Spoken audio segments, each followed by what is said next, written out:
Ons lees die oordenking vir die 13de Maart uit die Here is my herder met die vriendelike vergunning van Lizet Marie. Die opskrif by vanoggend se gedeelte is met God. Die teksvers kom uit Psalm 18 vers 30. Met u hulp loop ek 'n oormagstorm. Met my God by my is geen stadsmuur vir my te hoog nie. Ek gesels met 'n persoon wie se onderneming wat hy oor jare opgebou het tydens die COVID-19 pandemie tot niet gegaan het. Daar's niks oor nie. Behalwe dat hy en sy gesin geen inkomste het nie, moes hy sy getroue werkerskorps aflê. Die meeste van hulle was meer as werknemers.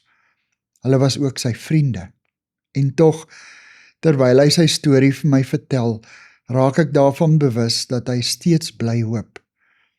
Sy oë is in kinderlike vertroue op God gerig.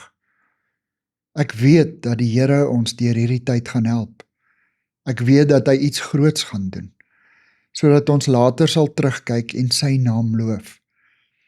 Met my God by my is geen stadsmuur vir my te hoog nie, skryf Dawid hierbo. Om die muurstorm te loop is 'n geloofsprong. Dawid kan nie sien wat ander kan die muur aangaan nie. Hy weet nie of die vyand reeds reg staan met hulle spiese en swaarde nie. Sy oë is egter nie op die soliede muur voor hom nie, maar op God. Dit is wat geloof in praktyk beteken. Om vorentoe te gaan al kan jy nie sien nie. Om vas te klou aan God se beloftes sonder enige sigbare bewyse. Hebreërs 11 sê dit so. Om te glo is om seker te wees van die dinge wat ons hoop, om oortuig te wees van die dinge wat ons nie sien nie. Dawid se woorde, sowel as die van die Hebreërskrywer, is vandag nog geldig. Dankie Here, dat ek in blindelingse geloof na U kan opkyk. Amen. Dankie vir die saamkuier.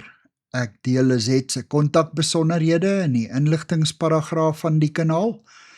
Daar is ook skakels na voorlesings van Lizet se ander publikasies wat hier beskikbaar is.